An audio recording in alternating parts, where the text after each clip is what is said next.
applied myself, I filled it in. No time for the doubt, they counted me out, I'm getting it in, yeah. No time for no loss, I'm paying the cost, I'm in it to win, yeah. Refuse, mine it can't be diffused. If you ain't thinking the same, then we playing by different rules. You can't see the vision, we living at different views. Until we complete the mission, keep getting up, never snooze. I walked the mile in my shoes, had the mind of a fool, chasing diamonds and jewels. Trust me, I was confused. Started minding my business and used my mind as a tool. Ended up finding my purpose and found the time to get to it. They told me I couldn't do it, they told me I couldn't make it. They sold it, could never break it. That's sadly mistaken. I need a piece of the pie, I want it so bad I can taste it. They told me like Toby, keep on running, toes they gon' take them. Used to lose, built to win, applied myself, I filled it in. No time for the doubt, they counted me out, I'm getting it in, yeah. No time for no loss, I pay for the cost, I'm winning to win, yeah. Refuse to lose, I'm built to win. Good afternoon, everyone. Welcome to Dave's Doghouse, Season 2, Episode 8. Hope y'all are having a great day so far. I got some great content to get you guys through today. Make sure you like, share, subscribe. I am live right now on Facebook, YouTube, and X. So, like I said, make sure you like, share, subscribe in there. We are just a few days away from the play-in tournament, a few days away from the NBA playoffs. Basketball is starting to heat up right now. Baseball season is alive and well. NHL is getting close to playoff time. Then you got the WNBA draft coming up. Then the WNBA season starts in just a couple of weeks. So it's a lot that's about to be going through. So far, we are officially 100 days away from the WNBA All-Star Weekend. Then next thing you know, the NFL draft is coming up in just a couple of weeks, April 24th. So you know we're going to have a live show on CTC, of course. Shout out to my guy, Carl. But, man, like I said, we got a lot to talk about today. Hope y'all are having a great Thursday because I know I am right now. Even though the Miami Heat did not, win for me last night. And that's also a lock 'em in that I lost. So Joe was ahead of me now. It's all good, though. Because either way, we got to talk about what's been going on in the sports world so far. So if you're new to the channel and you don't know exactly what it is that I do here, what I do is I give you guys highlights and lowlights of anybody involved in sports. It could be an owner. It could be a translator. It could be a business. It could be someone like Netflix. It doesn't matter. If they do something great, they'll be considered a dog or the big dog. If they do something bad, then they're going to be put in the doghouse.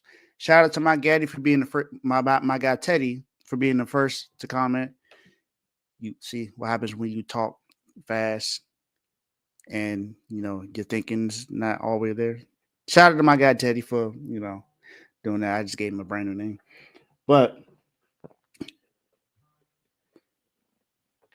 before we get started, I got to give y'all just a few context clues on who the big dog might be this week. Just know that they play for one of my favorite sports teams and one of the few sports teams I've actually seen win a championship. So there you go with that one.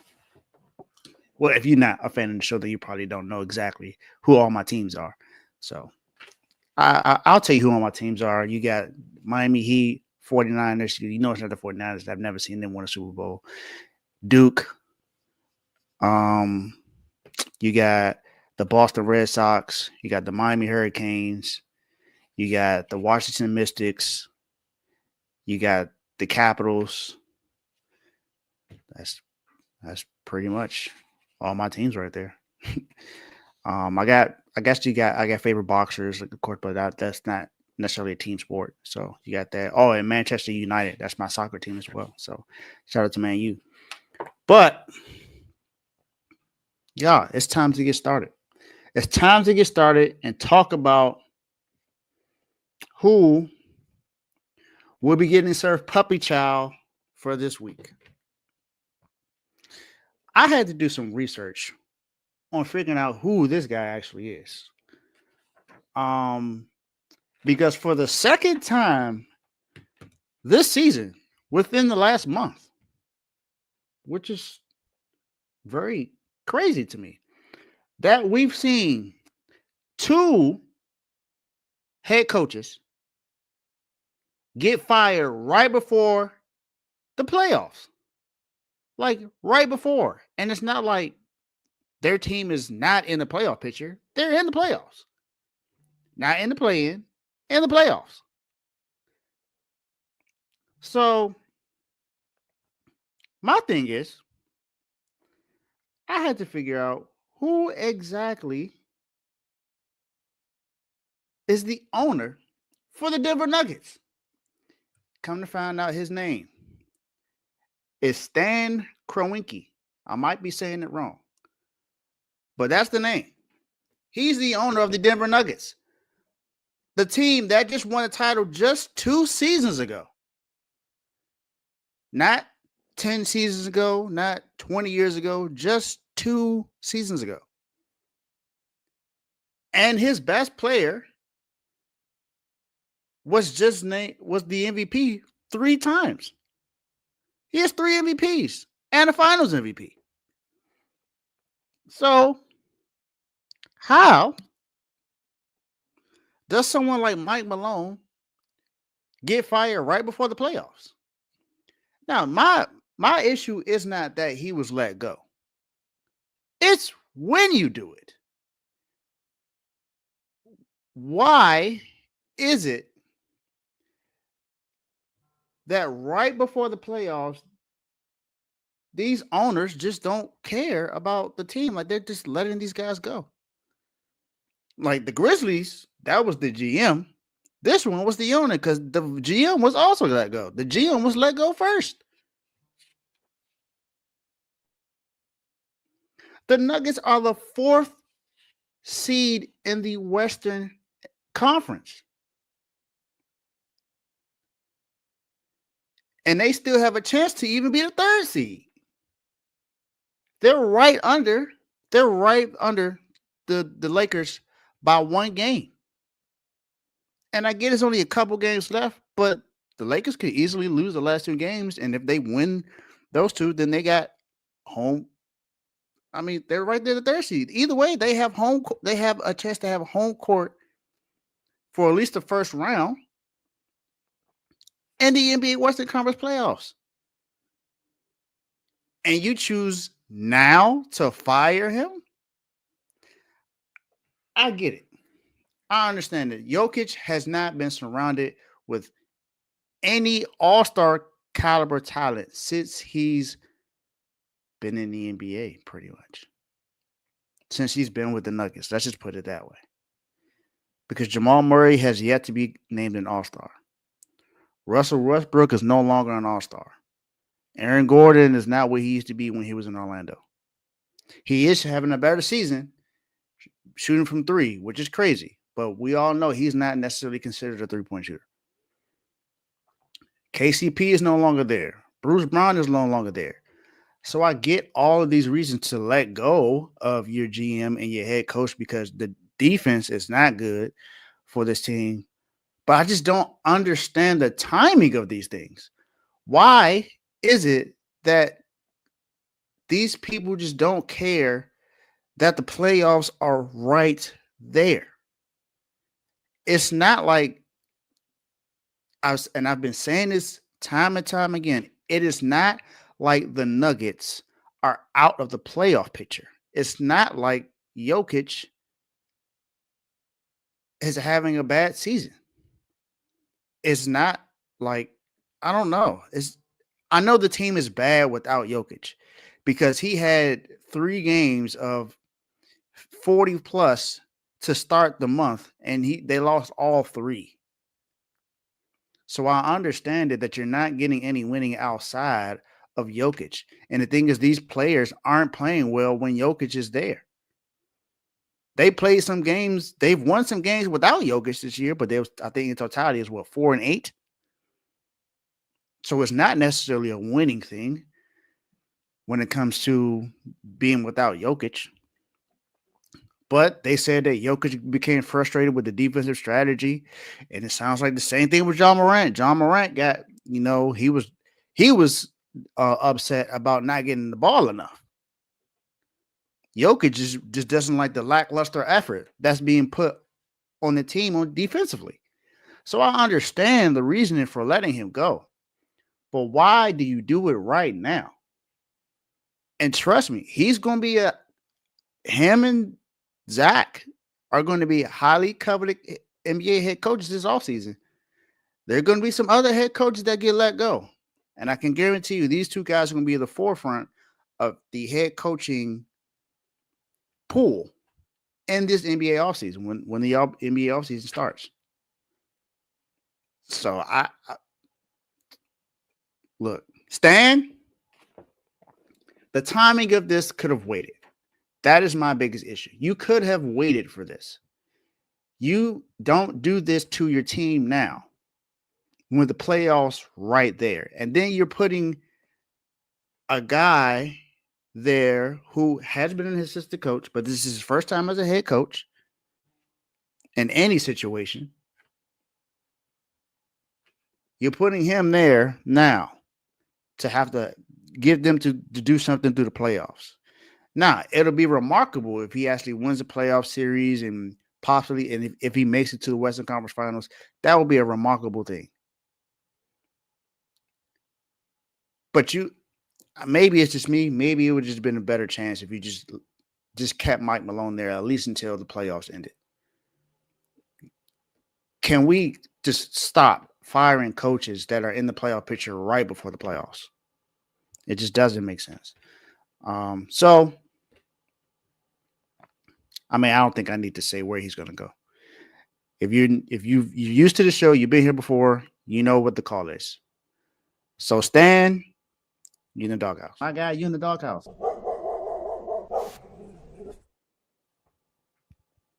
Okay. This next one is actually pretty you can kind of say that the writing was on the wall for this one. They have been one of the worst teams in the league.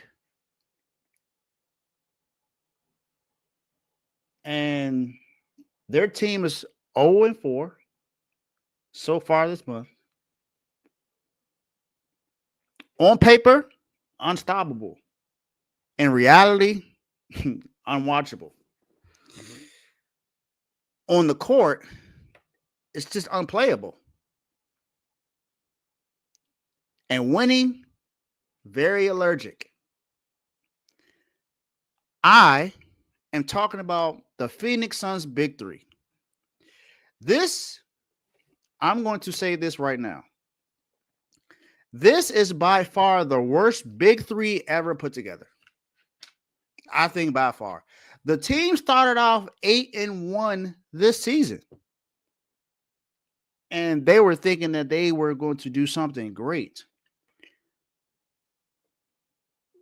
But you know who just got eliminated from playoff and playing contention last night? That Big Three right there that you see in that picture. Devin Booker, Kevin Durant, and Bradley Beal. It's just not a winning formula. No matter where Bradley Beal goes, winning is not there. And as of late, after leaving Golden State, wherever KD goes, winning ain't there either. Might win in the first round, but that's about it. Not get past the second. Devin Booker. I mean, has he really had that much winning in his life? He doesn't have an NBA title. The only champion in these three is Kevin Durant, and that's because he went to Golden State. It's possible he could have won the OKC if he stayed, but he didn't believe he did, so he left. When he went to Brooklyn, didn't win there. And now with Phoenix, can't win there. And it seems like he's going to be traded in the offseason. You know what? I think Phoenix just needs to get all three of them gone. I just think they need to just start fresh. Start fresh and just go from there. If you do that, then may you have an opportunity to do something. You know, this month, Devin Booker is averaging almost 39 points per game, almost 7 assists and shooting 50% from the field. But they are 0-4. They are 5-1 when he has 10 assists. But anything other than that, they just pretty bad. KD, when he was healthy, the last 4 games he played, the Suns were 4-0. He was averaging 30 points per game, five rebounds per game, 6 assists, and a 72.3% true shooting percentage. That looks like it's good. The Phoenix Suns also have no draft picks until 2031. No draft picks. No, not first round, not second, no draft picks. Most of those picks went to get KD and Bradley Beal. Bradley Beal has the worst contract in the NBA as far as good players. He has a no trade clause, but nobody wants him because he has a no trade clause. And winning doesn't go, winning is not attached to his name. Yes, he's a good scorer. Yes, we know how good he can be as far as a scorer. We know that as an offensive player, but other than that, he don't attract winning. And as of late, it's almost the same thing for Kevin Durant and Devin Booker. This is just not a winning formula for the Phoenix Suns, and it's no flow, no chemistry, no camaraderie, no nothing. It's just mediocrity at its best. And probably worse than mediocrity. It's probably it just sucks. It's just not good. And they're not trash, players. They're all really good players. It's just not a good formula. It's not a good mix. It's not a good meal. It's not gonna make you full. This is something that'll make you throw up. In 2023, before they got Bradley Beal, they had Devin Booker, Kevin Durant, and Chris Paul. They were the only team to push the Nuggets to 6 games that season in the playoffs. The only team, it was either 4 games or 5. No one got to 6. The Suns were the only team to do that. And that was with Chris Paul.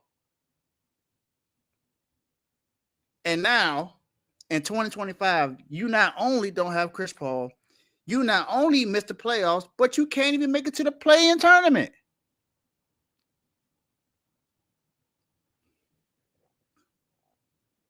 Just break the team up. You got nothing around them. There's no defense. It's nothing. No defense. Injuries keep piling up. Just get them all out. You're going to be stuck with Bradley Beal unless there's a team, unless he waives it for every team. He got a no trade clause, so you kind of sort of stuck with him until someone says that, hey, we'll take him. And even then, that team might want to try to get a buyout. What if he doesn't want to buy out? Then they're going to be stuck with him. So, as I said, the team has already been put in, but I had to just single out the 3 of you because the 3 of you, it's just not a good mix. Worst big 3 ever put together. You in the doghouse. Kevin Durant, Devin Booker, and Bradley Beal together as a big 3, not good. My guy, you in the doghouse.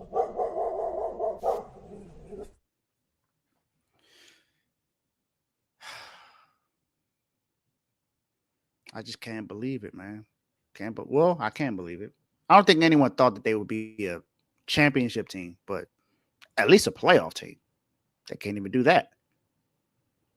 All right, y'all. I have a dishonorable mention this week. My dishonorable mention is a player from my favorite team, and he did one of the most idiotic things I have ever seen last night. Yes, Tyler Hero.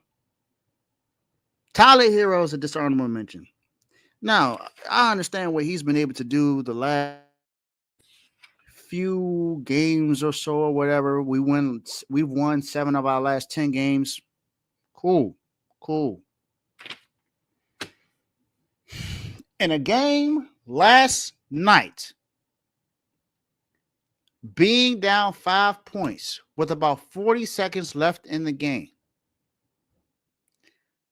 Tyler Hero had a chance to cut the lead to 2 or 3 points after a steal. With the lane clear, nobody in the paint, what he decides to do is pull up from 3 with no one there to rebound the ball. No one. He had an easy bucket. He could have got a dunk, a foul, even draw a foul to get 3. He could have gotten 3 a different way, but he gets the steal and pulls up from 3 with no one in the area.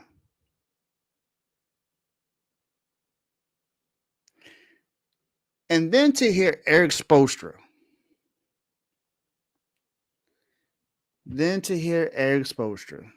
Say this quote last night after he pulled up from 3 with that horrendous shot.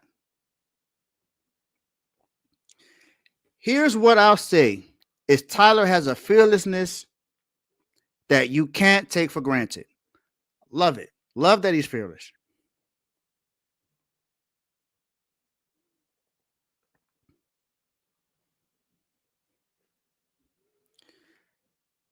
He's hit so many big shots.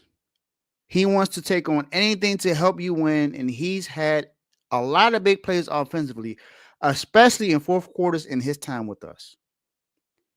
And it's my job now to coach him in situational basketball. Coach Eric Spoelstra, this is why you're in the doghouse now. Now is the time you should be coaching him through that. You should have been doing that when you knew that Jimmy Butler was going to be gone. The writing was on the wall. Everyone pretty much saw it. We were trying to be delusional, saying Jimmy wasn't going on, but we saw it.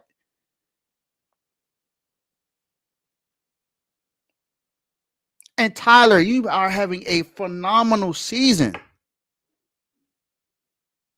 You could there's an argument for you to be comeback player of the year. And I understand that people are saying, no, K got it. I get it. K was a number 1 overall pick. He's doing what we expected him to do. Now, I understand he's had injuries and stuff like that. I get it. But that was one of the worst shots I've ever seen you take in your basketball career. And I understand this is the 3-point era, but come on, you got to be smart. That was the most idiotic thing I've ever seen you do. And you're a really good player, great player in my eyes. Not a superstar, no. A star, yes. Superstar, no. But come on, Tyler. Come on. That's in an important game. That's a game where we had an opportunity to be the 9th seed and possibly even get to the 8th or 7th seed. Or at least the 8th seed. I think the Orlando Magic have the 7th seed locked up. But you could have at least gotten to the 8th seed. And you ruined it. Oh, my gosh. Tyler, you got to do better, man. You definitely dishonorable mention for this week. Because that was just a horrible, horrible decision that you made. All right. Now, let's move on. Let's move on to the good part. Now, we talk about the Dogs of the Week, y'all. Dogs of the Week. First up, college basketball season is over. We know who the champions are in men and women. There's been a lot of, history that was made this past weekend.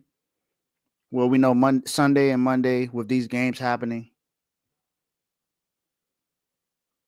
And I sit here today to let you guys know that my first inductee to the Dogs of the Week are the Florida Gators. Florida Gators are your men's NCAA champions for this season. In that championship game against Houston, they held Houston to 10 of 32 shooting in the second half, creating 7 turnovers. Florida also got Houston in foul trouble, ended up taking 19 free throws in the second half, made 15 of them. Houston for the game shot 14 free throws for the game. Florida had 19 in the second half and made 15. They made more than what Houston attempted in the entire game. Head coach Todd Golden. Did you guys know 11 years ago he wasn't even a head coach? He was the director of basketball operations at Auburn. And after that win, Monday night against the Houston Cougars, he became the youngest coach since Jim Valvano, NC State's head coach in 1983, to win a national title. This is the first national title that Florida has had since Joakim Noah and them guys won back-to-back titles back then.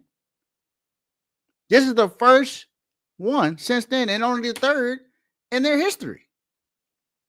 That was also the first time in program history that they beat Houston. They've only played 2 times before. That was in their 70s. But this right here was their first win ever against them. In the first 36 minutes and 35 seconds of the game, Houston only had 4 turnovers. Only 4. They had 5 in the final 3 minutes and 24 seconds. Florida was playing some phenomenal defense in the second half. They played so well that they got Houston guys into foul trouble. And I felt like that was going to be a key factor in that game, was getting Houston's big men into foul trouble, because then they're going to have to go to the bench with some guys they're not used to playing. And that's exactly what happened. You had JoJo Tuggler that fouled out. And then you had the other big man that had 4 fouls in the game. I believe it was Francis. So they did what they needed to do to win, to put themselves in position to win in this tournament. They trailed by 3 to UConn. Of course, ended up winning that game. That's when, Dan Hurley ended up crying again. Trailed by 9 to Texas Tech. Got them up out of there. Trailed by 8 to Auburn. Auburn's a team that he was the director of basketball operations with just 11 years ago. Beat them. Trailed by 12 to Houston and ended up winning that game Monday night. Walter Clayton Jr., who struggled in the first half. He only had 1 point, made 0 field goals, 0 3-pointers in the first half.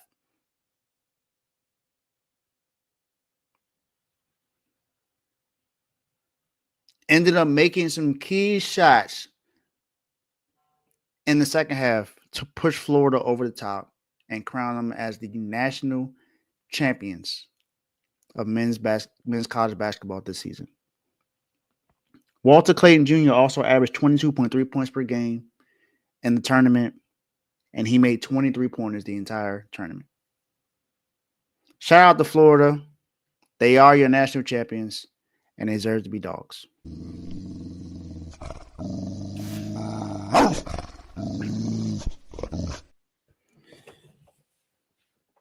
I already mentioned that there are 2 national champions. The other one is none other than UConn. But I'm not here to talk about I am here to talk about the team, but it's more so about the head coach. Gino Auriemma This hasn't necessarily been talked about that much, at least that I have seen. You know that he now has the most national championships in Division One NCAA history, and men and women's. He passed John Wooden, who has 11. For you, with UCLA, we know what John Wooden is. Gino Auriemma now has 12 national titles at UConn, and he ain't done. He said that he is there until the team says that they can't understand him anymore. This is his first title in 9 years. It looked like a while ago that maybe it might be over for him. That maybe he was done winning championships. He had won 4 straight with Breonna Stewart. He won titles with Maya Moore, Sue Bird, Diana Taurasi. You can keep going down the line. He's won national titles with so many different players that play for UConn. Last year, in 2024, he was the highest paid head coach in women's basketball, averaging about 18.7 with an $18.7 million extension. This year, Dawn Staley, deservingly so, became the highest paid with $25.5 million. They did just win the national championship last season. So, I mean, she deserves it. This year, UConn dominated South Carolina in the national championship game. They were up by as much as 30 plus points in the title game. It was a monsoon in that title game. Sarah Strong became the first in NCAA history to record 20, 15, and 5 in the title game.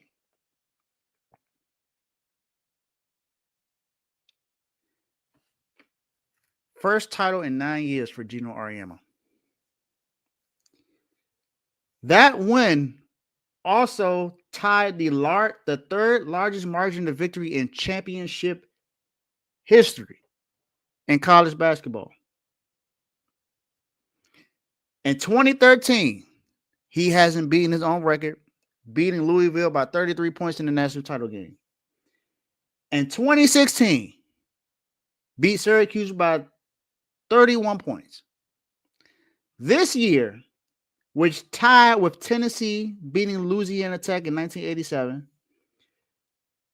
Gino Auriemma and the UConn Huskies defeated South Carolina by 23 points in the national title game this year.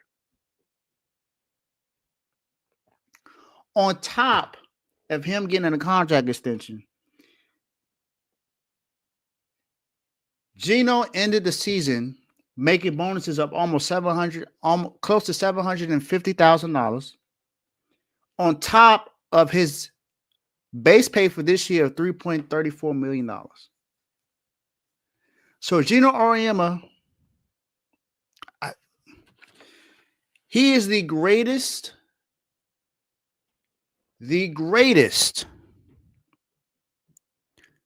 women's basketball coach in college basketball history, and possibly, very arguably, the greatest college basketball coach we have ever seen.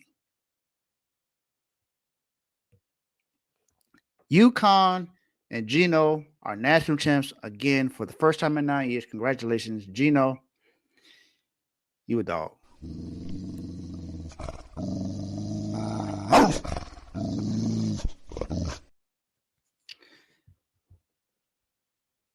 All right, Gino. Now that you've gotten some praise, now it's time to go to the big leagues, my man. This player is a former 2-time NBA MVP and Finals MVP. His second best player is out with an injury that is very, very serious. but it hasn't mattered that much. It seems to have fueled him to play even better. He's had some teammates that have come back from injury. Bobby Portis is back. Still got Brook Lopez. He has Kyle Kuzma on the team now. I know he doesn't have Drew Holiday anymore. He does have some of those guys that help win a championship not there anymore. But guess what? Giannis is still a dog.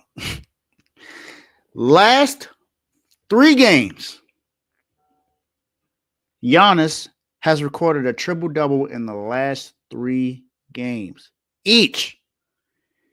He put up 23 points, 10 assists, and 13 rebounds. Then he had 36 points, 10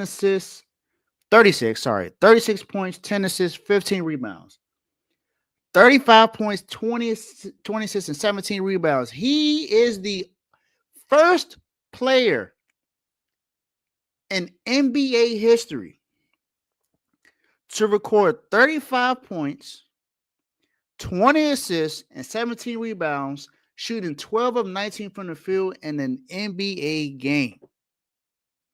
He has averaged over the last 4 games 33 points per game, 12 and a half rebounds, 13 assists, shooting 63% from the field, and shooting 50% from 3.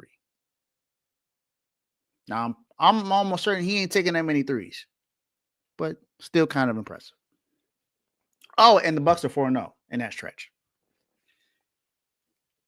He's averaging almost 31 points per game this season, 12 rebounds, 6 assists, and a block, and shooting 60% from the field. The Bucks are 45-34 in the season. This is with their second best player, Dame Lillard, being out indefinitely with blood clots. So, Dame, get well soon, please. Blood clots is nothing to play with. It's a very serious matter. So, you are just the second player this season to have gone through that. I know that Victor Wembanyama is also, he's out for the season because he had blood clots. We all remember what happened to Chris Bosh at the Miami Heat when he had blood clots. So please do whatever you can to get better. But they are 2 games ahead of the 5th seed in the Eastern Conference. 2 games ahead of the Detroit Pistons, who they have to play in the last 2 games of the season. So, I mean, can the Bucks make a run without Dame? It's possible. It's possible. But the one thing holding them back, I mean, everyone's going to say it. Doc Rivers. Shout out to my guy, Vaughn, Mr. RBO himself, who continues to help me with all of my stuff and let me know if I need to change anything as far as NBA related topics on who I'm going to talk about in the doghouse. So appreciate you for always helping me out. And please make sure you go subscribe to RBO. He just had an episode talking about the playoffs. So go watch it. You're missing out some valuable information if you don't go see it. But yeah, man, it's Pistons and Bucks are right there. The last 2 games of the season, they play each other. So this right here pretty much lets you know whoever wins the next game, if Bucks win the next game, that's it. Bucks just have to win the next game. That's it. They can lose the last game. As long as they win one of these games, they're good. Pistons, what you going to do? What you going to do, man? You got a chance to do something. I know the Bucks have been in your way for the last few seasons. You haven't been able to beat them. But this is the time now to show. There's some time now to put some skin in the game. It's the time to show that y'all are a serious team. RBO actually has an episode coming out tonight to be determined. Who knows? You might see me on the show. I don't know. You might see me there. I don't know. But guess what? Make sure you tune in. Giannis. I mean, do I really need to say it? To a dog.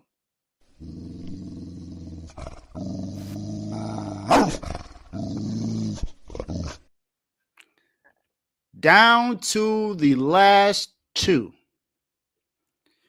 The last one for basketball that I have to talk about today is a guy who has had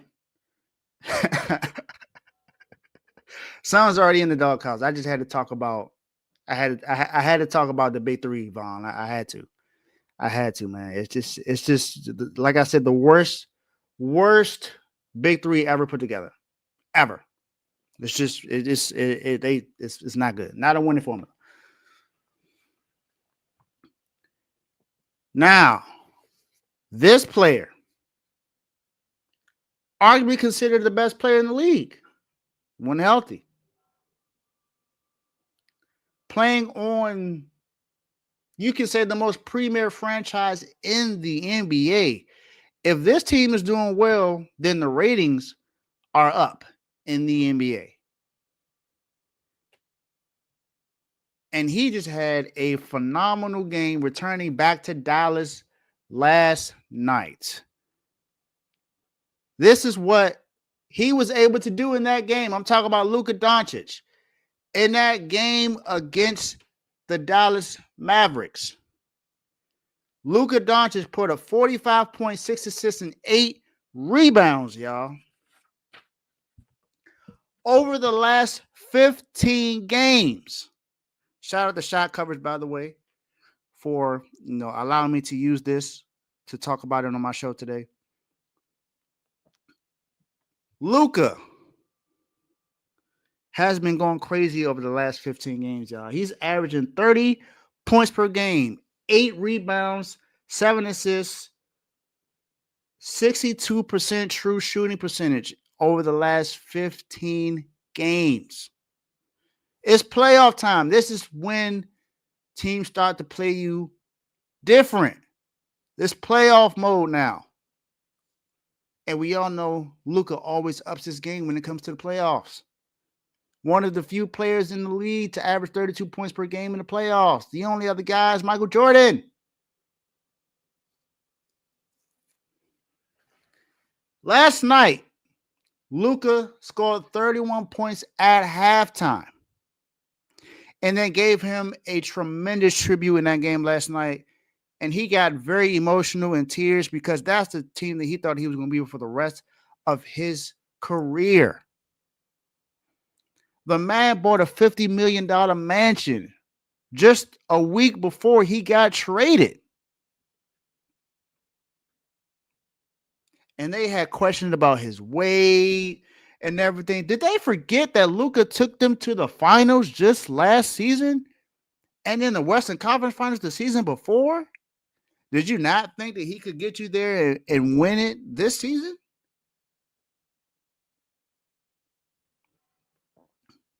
I didn't. It's still the most shocking NBA trade I have ever witnessed. The most shocking. He was the franchise player. And they traded him because they didn't think that it would help them. I don't get it. Not only did he have 45, 8 and 6 last night, he shot 16 of 28 from the field, and he shot 70% from the three-point line. He was 7 of 10 from 3 last night. Woo, was he cooking? Got 80 a couple times. Didn't matter who it was. He was balling. Luka now has the 9th most games with 45 plus points in Lakers history, tied with Kareem Abdul-Jabbar. Yes, the second greatest, the guy second in points in NBA history. That Kareem. The Lakers are third in the Western Conference with 2 games left. 1 game over the Nuggets. So the Nuggets, I was just talking about them. The Nuggets could clearly still get to the third spot. They're just a game behind the Lakers. Lakers could lose these last 2 games. If you win these next 2, then you're right up. You're at the third spot. But I guess it's not enough. 2 games over the Grizzlies and Warriors. And 3 games over teams like Minnesota. So they're not missing the playoff. They've already clinched the playoff spot. Lakers hold the tiebreaker with the Nuggets because they're 12-4 in their division. Lakers look like a team that can win the title this year. First year with Luka and LeBron it's possible. It's very, very possible. I mean, his first year with Kyrie, they got to the finals. First year with Dwayne Wade, got to the finals. Didn't win, but got to the finals. Second season, got to the finals and won. So that seems to be the reoccurring thing with LeBron. Second season with LeBron, you almost guarantee the title. It's kind of what happens. If they don't win it this year, then look out next year. Luka Doncic, who should have been the greatest Mavericks player ever, if he continued his career there. Now a Laker, you're a dog.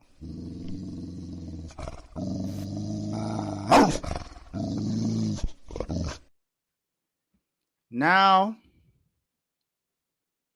we get to the last one, the champ, the best highlight for this week's Dave's Doghouse. He has now surpassed Wayne Gretzky in goals scored in NHL history. I am talking about one of the greatest scorer in NHL history, Alexander Ovechkin. Bands and make her dance. Bands and make her dance. That's his song. He now has 895 goals, most all time in NHL history. Y'all know that's not the only record he's broken. You know that he also has the most power play goals in NHL history. He has 42 this season alone. Just 42 this season. Just saying.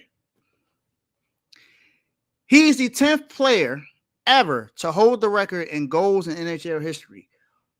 Fourth in the last 72 years. He broke Wayne Gretzky's record that held for 31 years. Now, the actual number, 894, that was held for 26 years. Because Wayne Gretzky broke Howe's record 31 years ago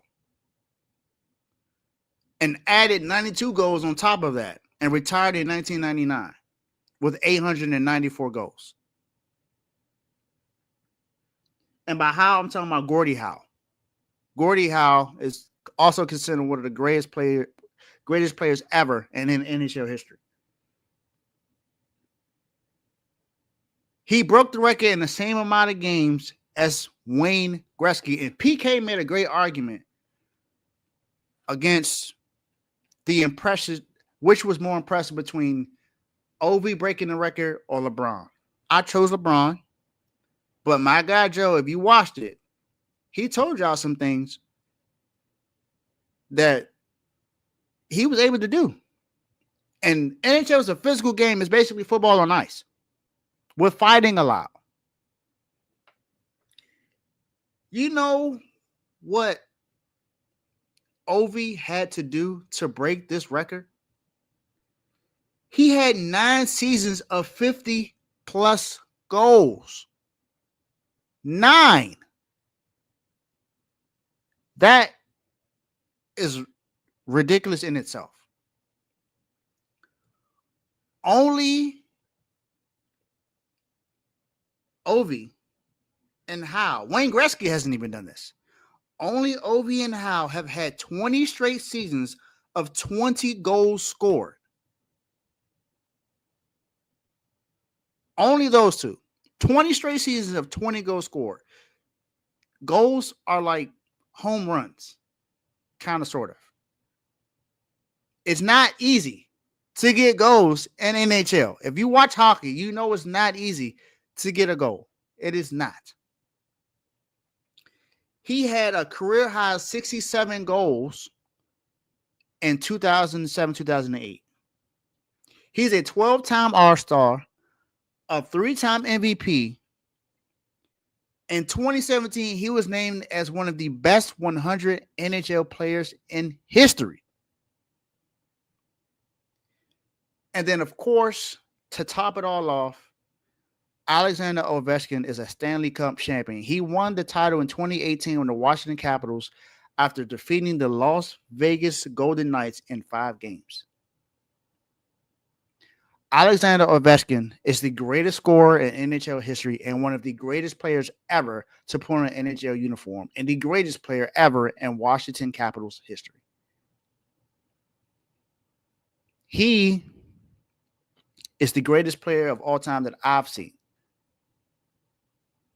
Now, of all time, you could probably still say Wayne Gretzky or Gordie Howe, but in my generation, he is the greatest of all time in my generation. Alexander Ovechkin, you are the big dog of the week. Congratulations, my guy, on breaking the record and being a guy who's in his 40s and being top 3 in NHL scoring this season. So even in the season where you have to break a record, you had to at least be a top 5 scorer. That is phenomenal. Congratulations, Ovi. And may the bands continue to make her dance.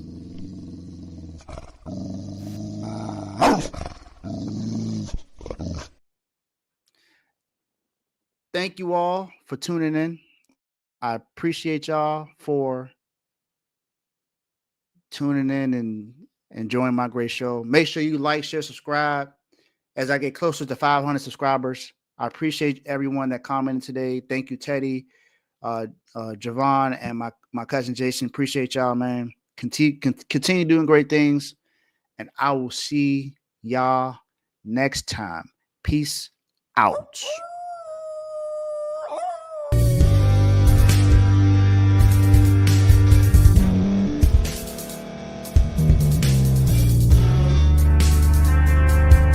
Thank you for staying to the end. If you're watching this on YouTube, please like this video, subscribe, and also hit that notification button so you can be notified next time we put out a video. If you're listening on any podcast platform, subscribe and hit that notification button, y'all, so you can be notified we put out another podcast audio. And last but not least, hit that share button. No matter what you're listening to or watching it, hit that share button and send it to somebody that you know that would love to watch this episode you just listened to. So once again, thank you for staying to the end, and we'll see y'all in the next episode.